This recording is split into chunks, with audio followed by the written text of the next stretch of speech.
to the king, baby. Nightsoil is a game developed and published by Minuscule Mayhem. It actually released earlier this year, and I received a code from LureKit. The game takes place in 1854 London, in a cholera-ravaged city. It's a short atmospheric narrative journey, following an old gong farmer with one last night shift before he leaves it all behind. Walking the streets with him is his loyal horse, Old Boy, and you uncover the story of a man who became the city's unwanted hero. It's a game about the bond between a man and his horse. It's about monotony and remembrance. A lot of what you'll be doing from a moment to moment is quite monotonous, but it also reminds you of your childhood or past experiences, both good and mostly bad. You're connecting with your horse and keeping your comfortability or even possibly sanity good for both yourself and for your horse, as well as the horse getting energy from hay or quenching their thirst with water. You also have to make it to locations where you can get water, and you even have to clean up outhouses and sewers and just clean up the city. So that way cholera doesn't spread and it doesn't smell like shit, I guess. It's called Nightsoil, and you are cleaning up and collecting night soil.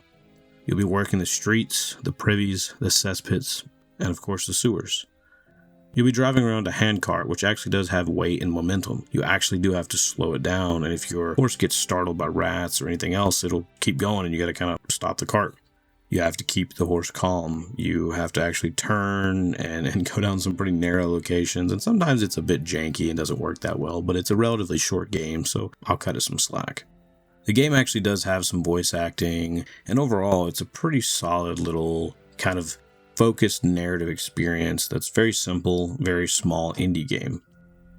You get to step into one of London's most forgotten professions on the night that everything ends. I think Nightsoil really does a great job at the atmosphere and this sense of horror and dread, which is the whole reason that you're trying to keep yourself calm while you're trying to keep your comfort level at bay, because it's so uncomfortable. You even run into some people that you want to avoid, and it makes it feel like there's something bigger going on, but really it's just the normal, typical eeriness of being out at night in any location. Nothing more, nothing less. But the sense of mystery to that is what the real horror is, in a sense.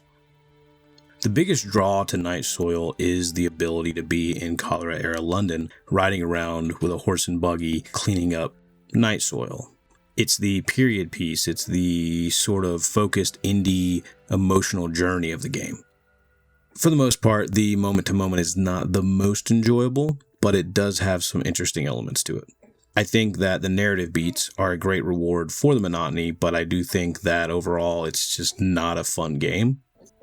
But it's also one of those games where I don't think that it's supposed to be fun. That's kind of the point. It's kind of like playing Death Stranding or, any other kind of game where there's a very focused point to what you're doing, and that actually kind of overpowers the other aspects of the game. Like, you're not going to really enjoy other aspects of the game if you can't get that part.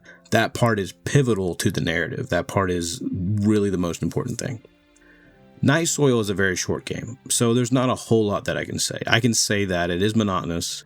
It does have a cool, simple little narrative.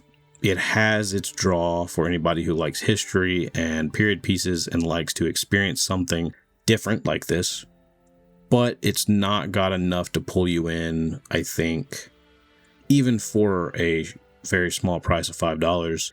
It kind of has a similar issue to Bonefire Effigy, where it's very interesting narratively, but it's very, very monotonous. And at first, it is interesting and entertaining to do these monotonous things, but eventually it kind of overstays its welcome in that regard.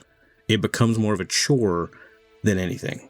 So at the end of the day, it comes down to you. And if you want to spend $5 on something that could be extremely boring, but could also be extremely interesting. I want to thank Midnight Medium, Osh, Melancholy Geek, and John David as always for the support. As always, the forge is calling, and I must answer, so I'll see you all when the next video has been forged. Good night, and good luck.